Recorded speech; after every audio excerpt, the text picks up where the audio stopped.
ഇപ്പം എല്ലാ മലയാളികൾക്കും ഓണാശംസകൾ നേരട്ടെ. നിങ്ങൾക്ക് എല്ലാവർക്കും ഓണാശംസകൾ. ഓണവുമായി ബന്ധപ്പെട്ട ഒരു കാര്യമാണ് പ്രധാനമായും പറയാനുള്ളത്. നമ്മുടെ ഓണാഘോഷം മലയാളികൾ എല്ലാവരും ആഘോഷിക്കുന്ന ഒന്നാണ്. പക്ഷേ ഇത്തവണയുള്ള പ്രധാന പ്രശ്നം വല്ലാത്ത ആശങ്ക വിലക്കയറ്റം ഉണ്ടാക്കിയിരിക്കുന്നതാണ്. നിത്യോപയോഗ സാധനങ്ങൾക്ക് പൊട്ടുന്ന വിലയാണ് ഇപ്പോൾ ഉണ്ടായിരിക്കുന്നത്. സാധാരണ ഓണക്കാലാവുമ്പോൾ ഓണം അടുത്ത് വരുമ്പോഴേക്ക് തന്നെ ഫലപ്രദമായ നടപടികൾ വില പിടിച്ചു നിർത്തുന്നതിന് സർക്കാർ സ്വീകരിക്കാറുണ്ട്. പക്ഷേ ഫലപ്രദമായ ഒരു നടപടിയും സ്വീകരിച്ചതായി കാണുന്നില്ല. അരി, പഞ്ചസാര, പച്ചക്കറി, വെളിച്ചെണ്ണ, പഴവർഗ്ഗങ്ങൾ ഇങ്ങനെയുള്ള നിത്യോപയോഗ സാധനങ്ങൾക്കാകെ വില അനുദിനം വർദ്ധിക്കുന്ന രീതിയാണ്. അരിക്ക് കിലോവിന് 15 രൂപയിലേറെ വർധനയുണ്ടായിട്ടുണ്ട്. പച്ചക്കറിക്കും പഴങ്ങൾക്കെല്ലാം ദിനം പ്രതി വില വർദ്ധിച്ചുകൊണ്ടേയിരിക്കുന്നു. കഴിഞ്ഞ കാലത്ത് വിപണി ഇടപെടലിന് പ്രത്യേക സംവിധാനങ്ങൾ ഉണ്ടായിരുന്നു. നേരത്തെ തന്നെ അതുമായി ബന്ധപ്പെട്ട നടപടികൾ തയ്യാറാക്കി. എല്ലാവർക്കും അറിയാം, 2016 മുതൽ 13 നിത്യോപയോഗ സാധനങ്ങൾക്ക് സപ്ലൈകോ വിൽപ്പനശാലകളിൽ വില വർദ്ധിപ്പിച്ചില്ല. 10ാം വർഷം അവസാനമാണ് സബ്സിഡി നിരക്കിൽ നാമമാത്രമായ വർധനവ് വരുത്തിയത്. അരിയും പലവ്യഞ്ജനങ്ങളും ഒക്കെ നല്ല തോതിൽ ഉത്പാദിപ്പിക്കുന്ന സംസ്ഥാനങ്ങളുണ്ട്. അവിടെ പോയി ഉത്പാദന കേന്ദ്രങ്ങളിൽ നിന്ന് നേരിട്ട് സംഭരിക്കുന്ന നിലയാണ് നാം സ്വീകരിച്ചത്. അതുകൊണ്ടാണ് ഇത്തരം പദ്ധതികൾ വിജയകരമായി നടപ്പാക്കാനായി. കഴിഞ്ഞ തെരഞ്ഞെടുപ്പോടെ ഭരണമാറ്റം സംഭവിച്ചു. ഇപ്പോ സപ്ലൈകോ, റേഷൻ കട ഇവ വഴിയുള്ള വിപണി ഇടപെടൽ തന്നെ താളം തെറ്റിയിരിക്കുകയാണ്. റേഷൻ കടകൾ വഴി ഇതര വിഭാഗങ്ങൾക്ക്, മുൻഗണനാ ഇതര വിഭാഗങ്ങൾക്ക് നൽകിയിരുന്ന സ്പെഷ്യൽ അരിയുടെ വില നേരത്തെ 10 രൂപ 90 പൈസയായിരുന്നുവെങ്കിൽ 26 രൂപയായി വർദ്ധിപ്പിച്ചിരിക്കുക. മാത്രമല്ല അളവും വെട്ടിക്കുറച്ചിരിക്കുന്നു. ഗുണനിലവാരം കുറഞ്ഞ അരിയാണ് നൽകുന്നതെന്ന പരാതിയും അതോടൊപ്പമുണ്ട്. പൊതുവിപണിയിലാണെങ്കിൽ അരിവില വലിയ തോതിൽ വർദ്ധിക്കുക. ഇതോടൊപ്പം തന്നെ നേരത്തെ ചെയ്തിരുന്നത് ഹോർട്ടികോർപ്പ് വഴി പച്ചക്കറി സംഭരിക്കും. അത് വിതരണം ചെയ്യുന്നത് വലിയ ആശ്വാസമായിരുന്നു. അതിപ്പോൾ നിലച്ചു. അത് വില പിടിച്ചു നിർത്തുന്നതിന് ഒരു സംവിധാനവും ഇല്ലാതാക്കുന്ന നിലയാണ്. ഓണക്കാലത്തെങ്കിലും സർക്കാർ കാര്യക്ഷമമായി ഇടപെടും എന്ന പ്രതീക്ഷയാണ് ആളുകൾക്ക് ഉണ്ടായിരുന്നത്. അതും ഇപ്പോൾ തെറ്റിയിരിക്കുക. മുൻഗണനാ വിഭാഗങ്ങൾക്ക് ക്ഷേമസ്ഥാപനങ്ങളിലെ അന്തേവാസികൾക്ക് നൽകി വരുന്ന സൗജന്യ ഓണക്കിറ്റ് വിതരണം അതും താളം തെറ്റി. 6 ലക്ഷത്തിലേറെ കിറ്റുകളാണ് സംസ്ഥാനത്ത് ഇങ്ങനെ വിതരണം ചെയ്തിരുന്നത്. അവിടെ ഇപ്പോൾ കേൾക്കുന്നത് 1/2 ലക്ഷത്തിൽ പരം മാത്രമാണ് ഇതുവരെ നൽകിയത് എന്നാണ്. ഇത്തവണ ഇത് ഗണ്യമായി കുറക്കുവാൻ രഹസ്യ നീക്കം നടക്കുന്നുവെന്നാണ് പറയുന്നത്.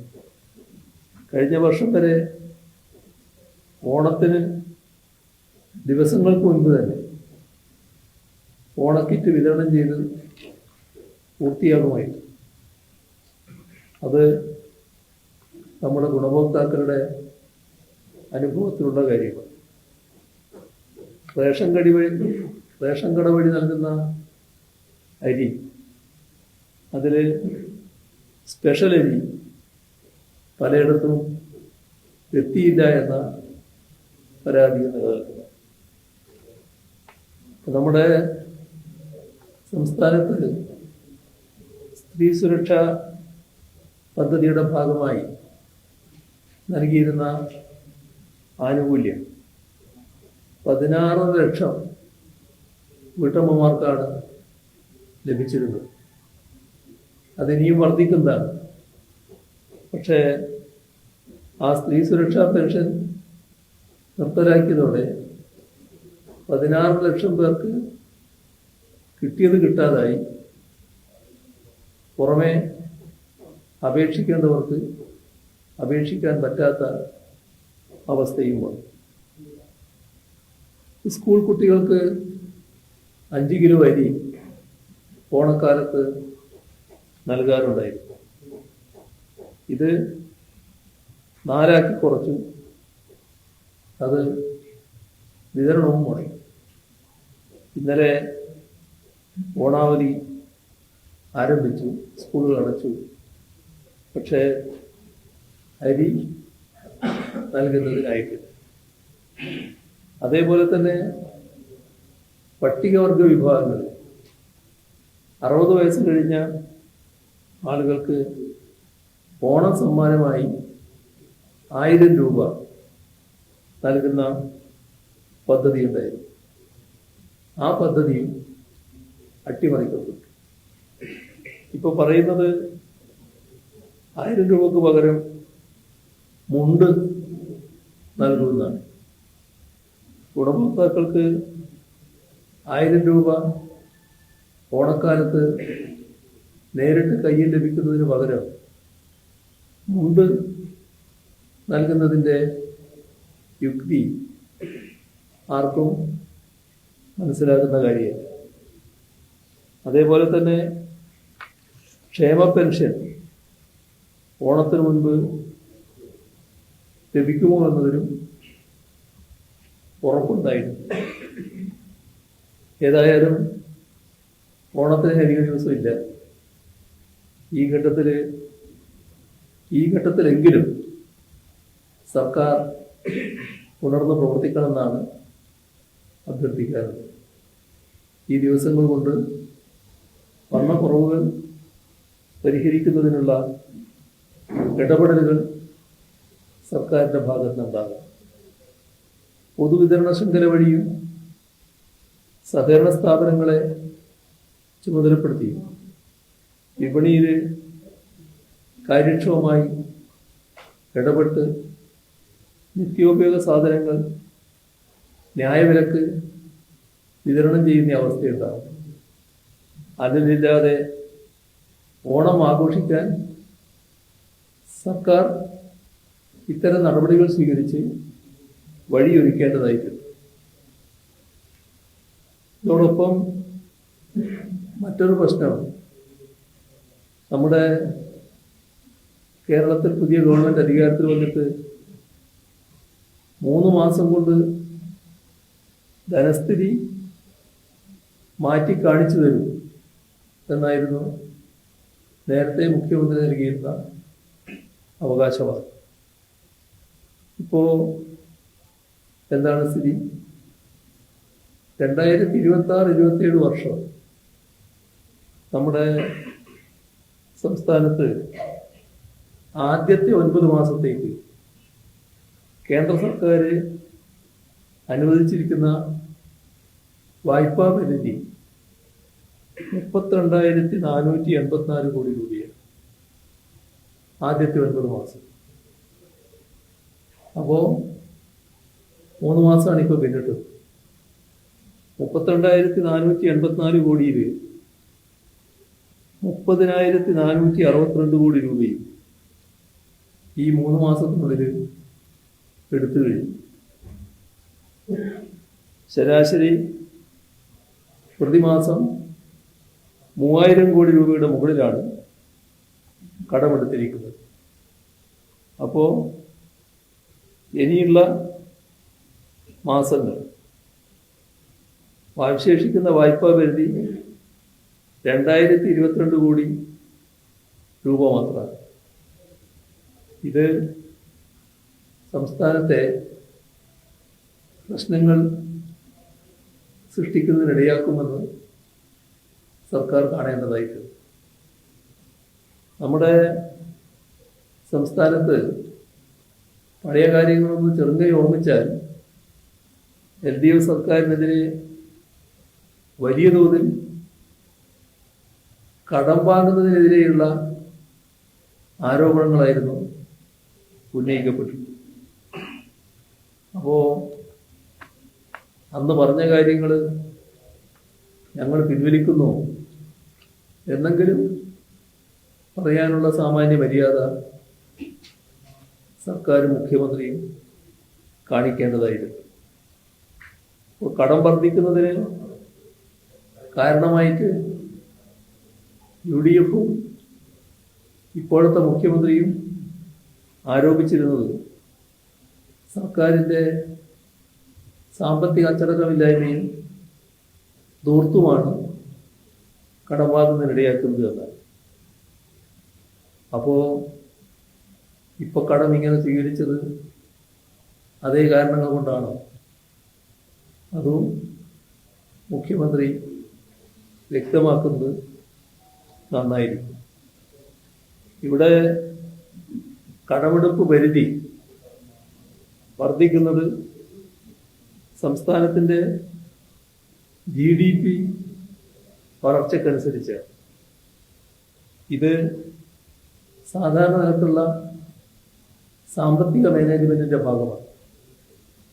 പക്ഷേ അതിനപ്പുറമുള്ള കടമെടുത്താൽ അത് സാമ്പത്തിക പ്രതിസന്ധിയിലേക്ക് നയിക്കും. നമ്മുടെ കേരളത്തിൽ കൃത്യമായ ധനമാനേജ്മെൻറ്റിലൂടെ നികുതി വരുമാനം വർദ്ധിപ്പിച്ചും മറ്റുമാണ് കഴിഞ്ഞ 10 വർഷം LDF സർക്കാർ മുന്നോട്ട് പോയത്. പക്ഷേ അക്കാലത്ത് സംസ്ഥാനം നേടിയ സാമ്പത്തിക വളർച്ച, വികസനം ഇതൊന്നും കാണാതെ കടത്തിൻ്റെ മാത്രം കണക്ക് പറഞ്ഞ് അധിക്ഷേപിക്കാനാണ് UDF ശ്രമിച്ചത്. ഇപ്പോൾ അന്നത്തെ ആരോപണങ്ങളെക്കുറിച്ച് എന്താണ് ഇപ്പോഴത്തെ അനുഭവത്തിൽ പറയാനുള്ളത്? ഇവിടെ ഖജനാവ് നടക്കുന്നതിനെ പറ്റി പറഞ്ഞിരുന്നൊരു വാചകം, പൂമ്പാറ്റ പൂവറിയാതെ തേൻ ഉറ്റുന്നത് പോലെ ഖജനാവ് നടക്കും എന്നായിരുന്നു. പക്ഷേ കടമെടുപ്പ് പരിധി തന്നെ കടന്നു പോകും. അപ്പോൾ പൂവില്ല, പൂമ്പാറ്റയില്ല, തേനുമില്ല. കടം മാത്രമാണ് പുതിയ സർക്കാരിൻ്റെ ഖജനാവിൽ എന്നതാണ് ഉണ്ടായിട്ടുള്ള വസ്തുത. കഴിഞ്ഞ 10 വർഷക്കാലത്ത് ക്ഷേമവികസന പദ്ധതികളോ ശമ്പളമോ കമ്പോള ഇടപെടലോ ഒന്നും തടസ്സപ്പെട്ടിരുന്നില്ല. അധികാരം ഒഴിയുമ്പോൾ കാലി ഖജനാവല്ല, 6000 കോടി രൂപ മിച്ചമുള്ള ഖജനാവാണ് LDF ഏൽപ്പിച്ചത്. ഇപ്പോൾ ആദ്യ 3 മാസങ്ങളെടുത്താൽ അപ്പം തന്നെ 33,311 കോടി രൂപയുടെ റവന്യൂ വരുമാനം ഖജനാവിലെത്തിയിരുന്നു. ഇതിൽ 28,060 കോടി രൂപയും നികുതി വരുമാനമാണ്. അപ്പോൾ LDF സർക്കാർ GST വകുപ്പിൽ നടത്തിയ ഘടനാപരമായ മാറ്റങ്ങൾ, അതേപോലെ തന്നെ നികുതി ചോർച്ച തടയുന്നതിന് IT അധിഷ്ഠിതമായി സ്വീകരിച്ച കർശന നടപടികൾ, ഇതൊക്കെയാണ് വരുമാന വർധനവിന് ഇടയാക്കിയത്. ഇത്തരം അനുകൂല സാഹചര്യം പ്രയോജനപ്പെടുത്തി വരുമാനം വർദ്ധിപ്പിക്കുകയും അതനുസരിച്ച് ചെലവുകൾ നിർവഹിക്കുകയും ചെയ്യുന്നതിൽ UDF സർക്കാർ പരാജയപ്പെട്ടു എന്നാണ് അനുഭവം. പൂർണ്ണമായും കടമെടുപ്പിനെയാണ് ആശ്രയിക്കുന്നത്. ഇത് സാമ്പത്തികമായി വലിയ തോതിലുള്ള പ്രതിസന്ധിയിലേക്ക് നീങ്ങുന്നതിനാണ് ഇടയാക്കിയത്. മറ്റൊരു പ്രശ്നം നമ്മുടെ ഉന്നത വിദ്യാഭ്യാസ മേഖലയിൽ സംഭവിച്ചുകൊണ്ടിരിക്കുന്ന കാര്യങ്ങൾ. കാലടി ശ്രീ ശങ്കരാചാര്യ സംസ്കൃത സർവകലാശാലയിൽ അടിസ്ഥാന സൗകര്യങ്ങളും പഠന സംവിധാനങ്ങളും മെച്ചപ്പെടുത്തണമെന്നാവശ്യപ്പെട്ടുകൊണ്ട് വിദ്യാർത്ഥികൾ സമരം ചെയ്യുകയാണ്. അവിടുത്തെ തിയേറ്റർ വിഭാഗത്തിലെ വിദ്യാർത്ഥികൾ പ്രവർത്തനരഹിതമായ സ്റ്റേജ് ലൈറ്റുകൾക്ക് അന്തിമോപചാരം അർപ്പിച്ചുകൊണ്ട് പ്രതീകാത്മകമായ നാടകാവതരണം നടത്തി. പക്ഷേ അതിനെ വൈസ് ചാൻസലർ സിസ തോമസിൻ്റെ ശവസംസ്കാരമാണ് വിദ്യാർത്ഥികൾ നടത്തിയത് എന്ന തരത്തിലുള്ള നുണ പ്രചരിപ്പിച്ച് വിദ്യാർത്ഥികളെ കള്ളക്കേസിൽ കൊടുക്കുക. ഈ വ്യാജ പ്രചരണം വൈസ് ചാൻസലർ അടക്കം നടത്തിയതെന്താണ് ഗൗരവമായ വസ്തുത. വൈസ് ചാൻസലറെ കയ്യേറ്റം ചെയ്തു എന്ന വ്യാജ പരാതി നൽകി. ഇതിനൊപ്പമാണ് ഗവർണർ സംസ്ഥാന പോലീസ് മേധാവിയെ നേരിട്ട് വിളിച്ചു വരുത്തി. ഇതിൻ്റെ തിരക്കഥക്കനുസൃതമായി ജാമ്യമില്ല വകുപ്പുകൾ ചുമത്തി വിദ്യാർത്ഥികൾക്കെതിരെ കേസെടുക്കണമെന്ന് കൽപ്പിക്കുന്നു. തൊട്ടുപുറകെ ഉന്നത വിദ്യാഭ്യാസ മന്ത്രിയും കേരളത്തിൻ്റെ ആഭ്യന്തരമന്ത്രിയും സമാനമായ ഇടപെടലുകൾ നടത്തി. മാധ്യമങ്ങളിലൂടെ അത് നിലപാട് ആവർത്തിക്കുകയും ചെയ്തു. ജന്തർ മന്ദറിലെ ശ്രദ്ധേയമായ വിദ്യാർത്ഥി പ്രക്ഷോഭത്തെ അടിച്ചമർത്താൻ കേന്ദ്ര സർക്കാർ കാട്ടിയ അതേ അമിതാവേശം ഇവിടെ ഗവർണറും വൈസ് ചാൻസലറും കോൺഗ്രസ് നേതൃത്വത്തിലുള്ള സംസ്ഥാന സർക്കാരും ഈ വിഷയത്തിൽ കാണിക്കുകയാണ്. അവിടെ അവതരിപ്പിച്ച തെരുവ് നാടകത്തിൻ്റെ വീഡിയോ ദൃശ്യങ്ങൾ ചില ദൃശ്യമാധ്യമങ്ങൾ പുറത്തു കൊണ്ടുവന്നു. അതോടെ കള്ളി വെളിച്ചത്തായി. അപ്പോൾ ജനങ്ങളെ സത്യാവസ്ഥ ബോധ്യമാക്കാൻ ഇതിലൂടെ കഴിഞ്ഞിട്ടുണ്ട്. ഇക്കാര്യത്തിൽ അത്തരം നിലപാട് സ്വീകരിച്ച മാധ്യമങ്ങളെ അഭിനന്ദിക്കട്ടെ. ഔദ്യോഗിക സംവിധാനങ്ങളിലൂടെ പെരുന്നുണകൾ പ്രചരിപ്പിക്കുന്ന കാലത്ത് ചില മാധ്യമങ്ങളെങ്കിലും തങ്ങളുടെ ധർമ്മം യഥാർത്ഥ രീതിയിൽ നിർവഹിക്കുന്നു എന്നത് തീർത്തും അഭിനന്ദനാർഹമായ കാര്യമാണ്. അതോടൊപ്പം കാണേണ്ട ഒരു കാര്യമാണ് പോലീസ് മേധാവിയെ വിളിച്ചു വരുത്തിയ ഗവർണറുടെ നടപടി. ഇത് ഒറ്റപ്പെട്ടതല്ല. ഇവിടെ ഞാൻ അറിഞ്ഞ കാര്യം, ഇന്നലെ PSCയുടെ സെക്രട്ടറിയെയും ഗവർണർ വിളിച്ചു വരുത്തിയെന്നാണ്. ഭരണഘടന ഫെഡറൽ തത്വങ്ങൾക്കെതിരായ നടപടികളാണ് ഗവർണറുടെ ഭാഗത്തു നിന്നുണ്ടാകുന്നത്. ഇതിനെതിരെ ഗൗരവപൂർണമായ നടപടിയോ പ്രതികരണമോ സർക്കാരിന്റെ ഭാഗത്തു നിന്ന് ഉണ്ടാകുന്നില്ല. ഇത്തരം കാര്യങ്ങൾ ഇതുമായി ബന്ധപ്പെട്ട് തന്നെ മാധ്യമപ്രവർത്തകര് ചോദിച്ചപ്പോൾ ഗവർണര് ഉന്നത ഉദ്യോഗസ്ഥരെ വിളിപ്പിക്കുന്നത് ആദ്യമല്ല, മുൻ ഗവൺമെന്റ് കാലത്തും വിളിപ്പിച്ചിട്ടുണ്ട് എന്നൊരു ഒഴുക്കൻ മറുപടിയാണ് മുഖ്യമന്ത്രി പറഞ്ഞത്. മുൻകാലങ്ങളിൽ ഗവർണർ ഉദ്യോഗസ്ഥരെ വിളിച്ച ഘട്ടങ്ങളിലെല്ലാം അന്നത്തെ ഗവൺമെന്റ് വ്യക്തമായ നിലപാട് സ്വീകരിച്ചിട്ടുണ്ട്. മാത്രമല്ല, ഭരണഘടന പ്രകാരം തെരഞ്ഞെടുക്കപ്പെട്ട സംസ്ഥാന സർക്കാരുകളുടെ അധികാരത്തിന്മേലുള്ള ഗവർണറുടെ ഇടപെടലിനെ ഫലപ്രദമായി ചെറുക്കുന്ന നിലപാട് LDF സർക്കാർ സ്വീകരിച്ചു.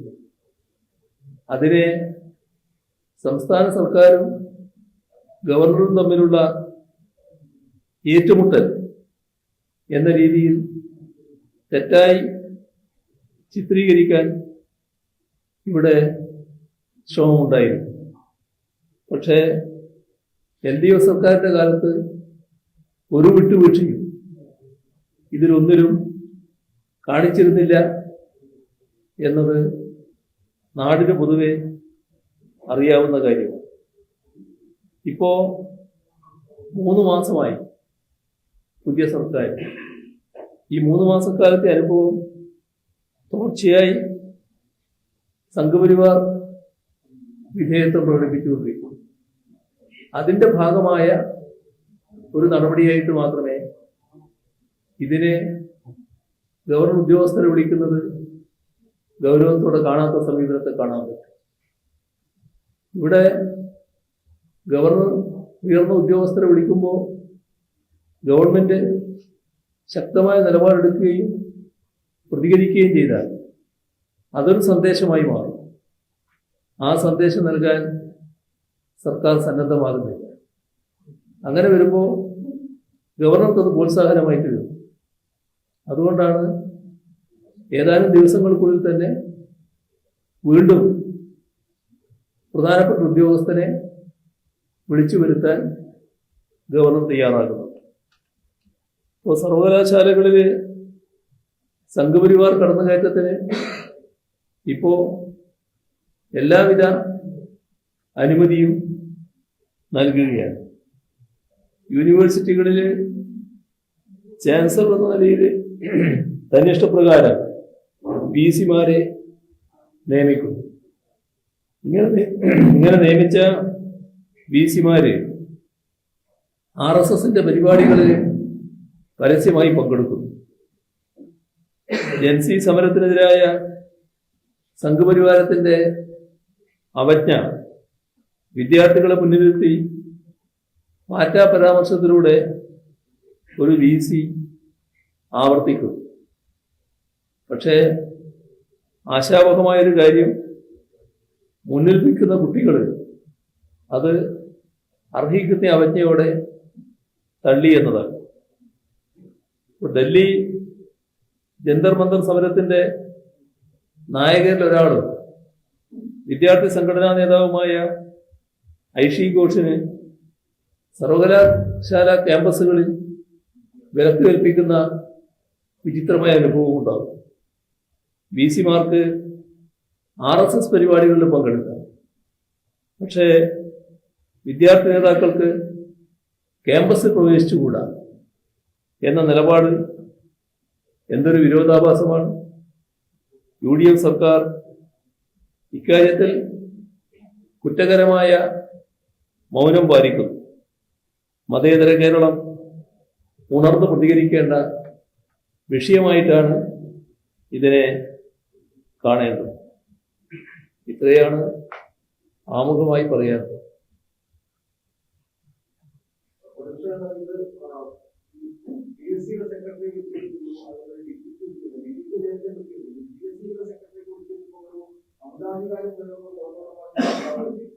തീർച്ചയായും നിരാധികാര പ്രയോഗം ഇല്ലാത്ത അധികാരം പ്രയോഗിക്കുകയാണ്.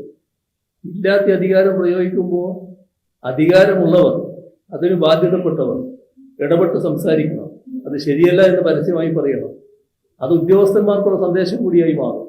ആ നിലപാട് ഇന്നത്തെ ഗവൺമെന്റ് സ്വീകരിക്കുന്നില്ല എന്നതാണ് ഞാൻ നേരത്തെ സൂചിപ്പിച്ച വിഷയം.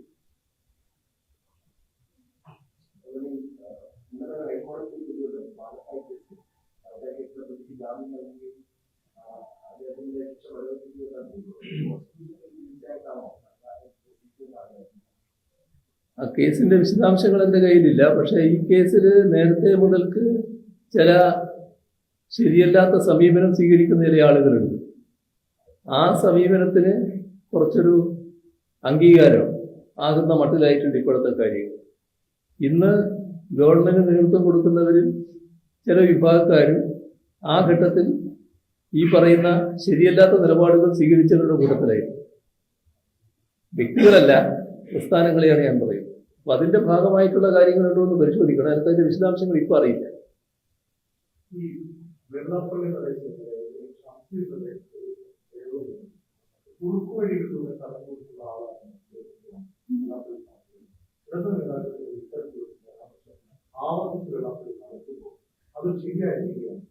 തീർത്തും അസംബന്ധമായ പ്രസ്താവനയാണ്. CPM-ലെ ഒരു നേതാവും കുറുക്കു വഴികളിലൂടെ നേതാവായി മാറുന്നതല്ല. നിരവധി കാലത്തെ പ്രവർത്തനങ്ങളിലൂടെയാണ് ഏതൊരാളും അതിന്റെ അംഗീകാരം എന്ന നിലക്ക് നേതാവായി മാറുന്നത്. പിന്നെ ഇത്തരത്തിലുള്ള വിലയിരുത്തലുകൾ പൊതുസമൂഹത്തിന് മുന്നിൽ നടത്തുന്നത് അവജ്ഞാപൂർവം പാർട്ടി തള്ളിക്കളയുന്നതുമാണ്.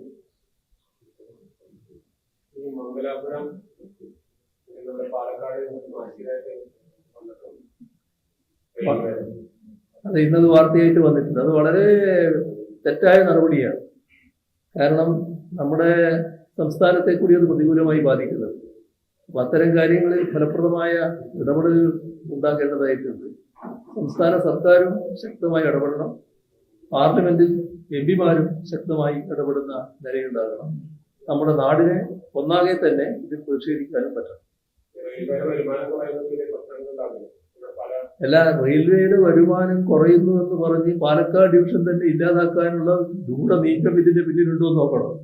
അതും നമ്മൾ പരിശോധിക്കേണ്ട കാര്യമാണ്. അത്തരം ആപത്തുകൾ നിലനിൽക്കുന്നത്.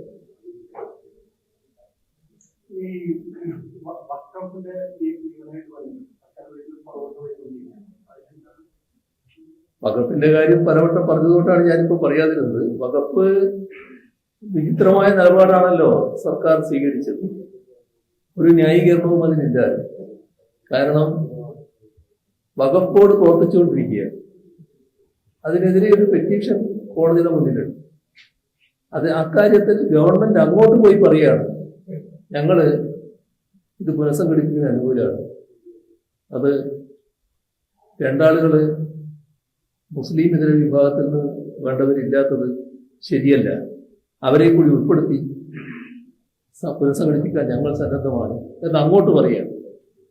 അത്തരമൊരു നിലപാടെന്തിനാണ് എടുത്തത്?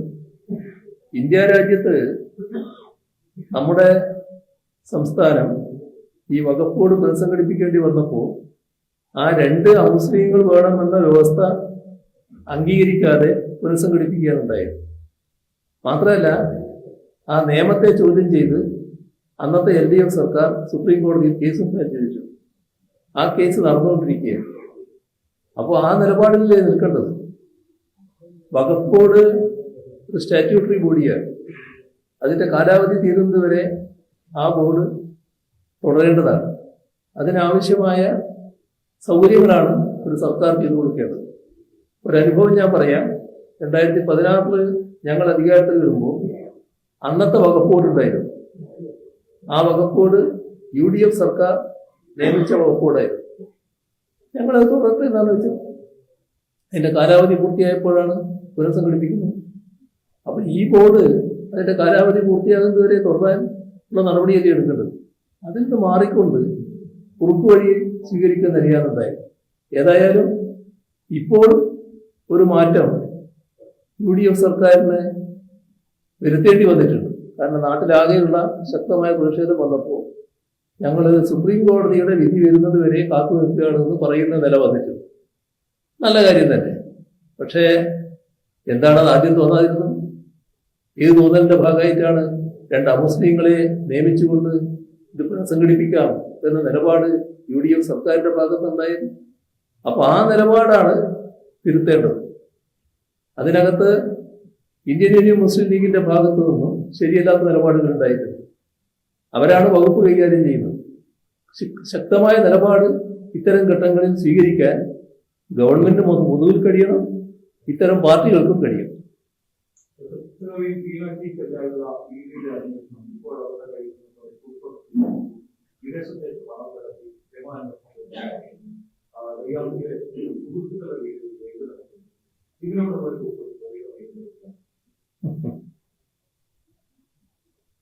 പണ്ട് എനിക്കെതിരെ ഒരു CBI അന്വേഷണം ഉണ്ടായി. CBI അന്വേഷണം നടന്നുകൊണ്ടിരിക്കുമ്പോൾ ഒരാള് അവതരിക്കുകയാണ് CBIയുടെ മുന്നിലേക്ക്. അയാൾ പറഞ്ഞു 96 1996 തെരഞ്ഞെടുപ്പില് ആ തെരഞ്ഞെടുപ്പിൽ ഈ പറയുന്ന മനുഷ്യൻ കണ്ണൂർ വന്നിരുന്നു. അയാള് കോടികൾ 2 3 എനിക്ക് ഓർമ്മയില്ല, 2 കോടിയോ 3 കോടിയോ എനിക്ക് തന്നു. തെരഞ്ഞെടുപ്പിൽ സ്ഥാനാർത്ഥിയാണ്. എന്തുകൊണ്ടാ തരുന്നത്? ഞാൻ വൈദ്യുതി മന്ത്രിയാകാൻ ഇടയുണ്ട് എന്നറിയാം. അതുകൊണ്ട് തെരഞ്ഞെടുപ്പിന് ശേഷം, തെരഞ്ഞെടുപ്പിൽ ജയിച്ചാലേ ഗവൺമെന്റ് രൂപീകരിക്കുന്നുള്ളത് പറയാം, പക്ഷെ തെരഞ്ഞെടുപ്പില് ജയിക്കും, മന്ത്രിയായിട്ട് പിണറായി വിജയനാണ് വരാൻ പോകുന്നത്. ആ ധാരണയിൽ ഈ പറയുന്ന കോടി 2 3 എന്റെ കയ്യിൽ കൊണ്ടുതന്നതാണ് ഇയാളുടെ പരാതി. സ്വാഭാവികമായിട്ടും CBI അന്വേഷിക്കും. ഞാനും ഞങ്ങളൊക്കെ സ്വീകരിക്കുന്ന നിലപാട് ഇത്തരം കാര്യങ്ങളിൽ ഏത് അന്വേഷണമായാലും അതുമായി സഹകരിക്കുക എന്നുള്ളതാണ്. പൂർണ്ണമായിട്ട് സഹകരിച്ചു, കാര്യങ്ങൾ പറഞ്ഞു. CBIക്ക് പൂർണ്ണ ബോധ്യമാകുകയും ചെയ്തു. ഏത് പെറ്റീഷനല്ല, എന്റെ നിലപാടാണ് ശരിയെന്ന് CBIക്ക് ബോധ്യം. ഇങ്ങനെ നമ്മുടെ പിന്നാലെ ചില ആൾക്കാർ ദീർഘകാലമായിട്ട് കൂടിയിട്ടുണ്ട്. ഏതൊക്കെ തരത്തിൽ പെടുത്താൻ പറ്റും എന്ന് നോക്കിക്കൊണ്ടിരിക്കുന്ന അവസ്ഥ. ആ ശ്രമങ്ങൾ പല വഴിക്ക് തുടങ്ങി. ഇതില് നിർഭാഗ്യകരമായ ഒരു വശം, അന്വേഷണ ഏജൻസികൾ അവരുടെ മുന്നിൽ വരുന്ന പരാതികളുടെ അടിസ്ഥാനത്തിൽ, തെളിവുകളുടെ അടിസ്ഥാനത്തിൽ കാര്യങ്ങൾ അന്വേഷിക്കുന്നതിനോ മറ്റോ ഒരു തടസ്സവും ഞങ്ങൾ ആരും പറയുന്നില്ല. അവർ കൃത്യമായ നിയതമായ നിയമ നടപടികൾക്കാണ് തയ്യാറാകേണ്ടത്. അതാണ് നമ്മുടെ നാട് രാജ്യവും പ്രതീക്ഷിക്കുന്നത്. ഇവിടെ ഉണ്ടായിട്ടുള്ള കാര്യങ്ങളെക്കുറിച്ച് വീണ എൻ്റെ മകളാണ് എന്നതിൻ്റെ മേലെയാണല്ലോ ഈ ഇത്തരം പ്രശ്നങ്ങൾ വലിയ തോതിൽ ഉയർന്നു വരുന്നത്. മറ്റ് വീണ എന്ന് പറയുന്ന ആ ചെറുപ്പക്കാരി ഭയങ്കര സ്വത്തിക്കുന്ന ഉടമയല്ല. ഇതിൽ കേൾക്കുന്ന പണവും വളരെ വലിയ പണവും അല്ലല്ലോ. നിങ്ങൾക്ക് എല്ലാവർക്കും അറിയാം എത്രയാണെന്നുള്ളത്. അപ്പോ എന്റെ മകളായതുകൊണ്ട് ഈ വിചിത്രമായ നടപടികൾ കൂടി വരികയാണ്. ഒരു കാര്യം, നമ്മുടെ ED ഒരു പത്രക്കുറിപ്പ് പുറത്തിറക്കും. സാധാരണ ഏതെങ്കിലും കേസിൽ അങ്ങനെ ഒരു പത്രക്കുറിപ്പ് ആദ്യം പുറത്തിറക്കാറുണ്ട്. ഇറക്കുന്ന പത്രക്കുറിപ്പ് എപ്പോഴും എല്ലാം പത്രങ്ങൾ വാർത്തകൾ എടുക്കുന്നത് അവരുടെ വെബ്സൈറ്റിൽ നിന്നാണ്. സാധാരണ വെബ്സൈറ്റിലാണ് വിവരങ്ങൾ കൊടുക്കുക. അവർക്ക് കൊടുക്കേണ്ട വിവരങ്ങൾ കൊടുക്കും. അതിനകത്ത് ED കൃത്യമായി ആ പുറത്തിറക്കിയ സ്റ്റേറ്റ്മെന്റില് പത്രക്കുറിപ്പില് പിണറായി വിജയൻ എന്നല്ല P. വിജയൻ എന്നാ പറഞ്ഞത്. അങ്ങനെ P. വിജയൻ എന്ന് പറഞ്ഞിട്ട് ആൾക്ക് മനസ്സിലാകാതിരിക്കും. അപ്പോൾ മുൻ മുഖ്യമന്ത്രി എന്ന് കൃത്യമായിട്ട് പറയുന്നു. എന്താണ് അങ്ങനെ പറയാനിടയായിരുന്നു? എന്റെ മകളാണ് വീണ എന്നുള്ള കാര്യത്തിൽ ആർക്കും സംശയമില്ല, തർക്കമല്ല. പക്ഷെ എന്തിനാണ് എന്റെ പേര് ഈ സ്ഥാനപ്പേരടക്കം വെച്ചുകൊണ്ട് അവർ പറഞ്ഞത്? എന്താണ് അങ്ങനെ ഒരു വിചിത്രമായ നിലപാട് ഉണ്ടാകാൻ കാരണം? ഒന്നാണ് ഇരിക്കട്ടെ. അങ്ങനെ ആയാൽ തന്നെ എന്ത് കാരണത്താലാണ് ഇത്തരമൊരു പ്രസ്താവന നേരത്തെ കൊടുത്ത് ചെയ്യാൻ പാടില്ലാത്ത നടപടിയാണല്ലോ. അപ്പൊ നമ്മുടെ സംസ്ഥാനത്ത് ഇത്തരം കാര്യങ്ങളിൽ ഞാനുമായിട്ട് ബന്ധപ്പെട്ട കാര്യങ്ങളാകുമ്പോൾ ഏതെങ്കിലും തരത്തിൽ എൻ്റെ അടുത്തേക്ക് കൂടി എത്തിക്കാൻ പറ്റുമെന്ന് ചിന്തിക്കുന്ന പല ആളുകൾ കാണുമല്ലോ.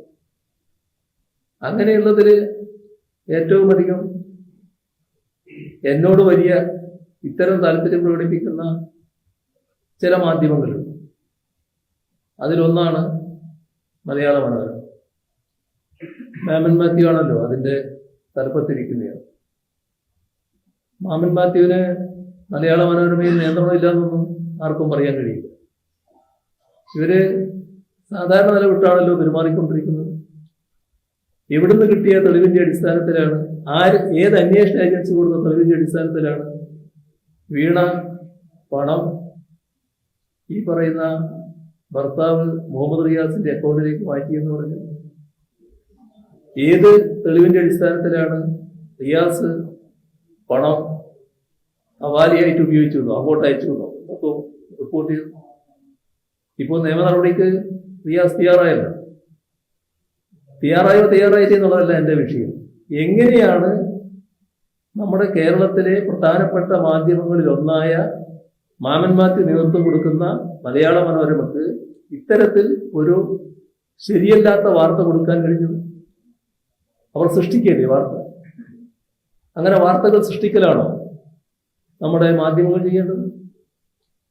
പിണറായി വിജയന് നേരെ ആയാൽ എന്തും ചെയ്യാം, എന്തും സൃഷ്ടിക്കാം എന്നതാണോ അംഗീകരിക്കേണ്ട രീതി? എത്ര കാലമായി ഇങ്ങനെ തുടങ്ങിയിട്ട്? എന്താണ് ഇതിന്റെ ഫലം? നിങ്ങൾ ഉദ്ദേശിച്ച തരത്തിൽ എന്തെങ്കിലും കാര്യങ്ങൾ നേടിയെടുക്കാൻ കഴിയും? ഇവിടെ നിങ്ങളെ ചോദ്യത്തിന് എനിക്ക് പറയാനുള്ള ഒന്നേ ഉള്ളൂ.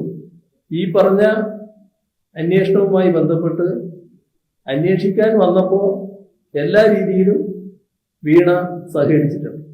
ഒരു വ്യത്യാസം അതിന് കാണിച്ചു. അത് ഏത് അന്വേഷണത്തോടും സാധാരണഗതിയിൽ നമ്മൾ സ്വീകരിക്കേണ്ട നിലപാടാണ്. അത് പൂർണ്ണമായി സഹകരിച്ചിട്ടുണ്ട്. ഇനിയും വിവരങ്ങൾ എന്തെങ്കിലും വേണമെങ്കിൽ ആ വിവരങ്ങൾ നൽകുന്നതിന് വീണയുടെ ഭാഗത്ത് യാതൊരു മടിയും ഉണ്ടാകും. എന്നെ സംബന്ധിച്ചിടത്തോളം ഒരു കാര്യം ഉറപ്പാണ്.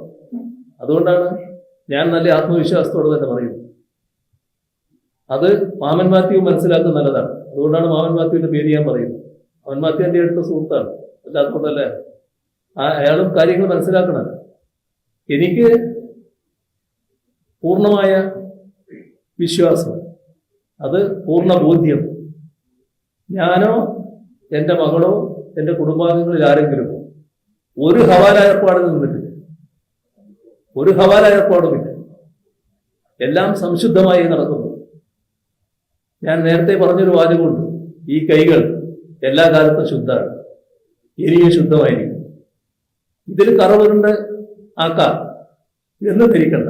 അത് മാത്രമേ മാമൻ മാത്യുയോടും മലയാള മനോരമയോടും നമുക്ക് പറയാം. അപ്പൊ ബാക്കി നമുക്ക് പിന്നീടാണ്. ബാക്കി ഇനിയാണോ വെക്കട്ടെ?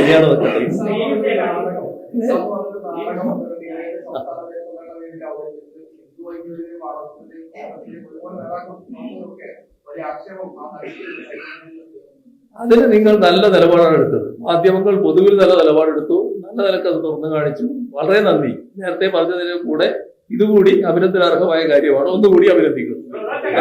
മതി മതി മതി മതി. സിപിഎമ്മിന്റെ പ്രധാനപ്പെട്ട നേതാക്കളും അംഗവും LDF-ലെ ഉപനേതാവ് സംബന്ധിച്ചുള്ള ചർച്ച അവസാനിച്ചിട്ടുള്ളൂ. പക്ഷേ ഈ 3 മാസം കഴിഞ്ഞിട്ടും LDF എന്ന രീതിയിൽ ഒന്നിച്ചു പോകാനോ വിഷയങ്ങൾ ഏറ്റെടുക്കാനോ കഴിഞ്ഞിട്ട് CPI-ക്ക് അത് ബോധ്യപ്പെടുന്നില്ല. LDF ഒന്നിച്ചു പോകുന്നതിനൊന്നും വിഷമമില്ല കേട്ടോ. LDF കഴിഞ്ഞ ദിവസം ആലോചിച്ചു, കാര്യങ്ങൾ ചർച്ച ചെയ്തു, അതിനൊന്നും ഒരു പ്രയാസമില്ല. ഇത് LDF-ന്റെ ഉപനേതാവ് എന്ന് പറയുന്നത് LDF നേതാവ് എന്ന നിലക്ക് സ്പീക്കർ പറഞ്ഞത് ഒരു കത്ത് കൊടുക്കേണ്ട കാര്യം മാത്രമേ ഉള്ളൂ. ആ കത്ത് ഞാനാണ് എഴുതി കൊടുക്കേണ്ടത്. അത് കൊടുത്താൽ ഉപനേതാവ് വരും. ആ കത്ത് ഞാൻ കൊടുത്തോളാം. നിങ്ങൾ അതൊക്കെ ബോധ്യപ്പെടും. ഒരു പ്രശ്നം.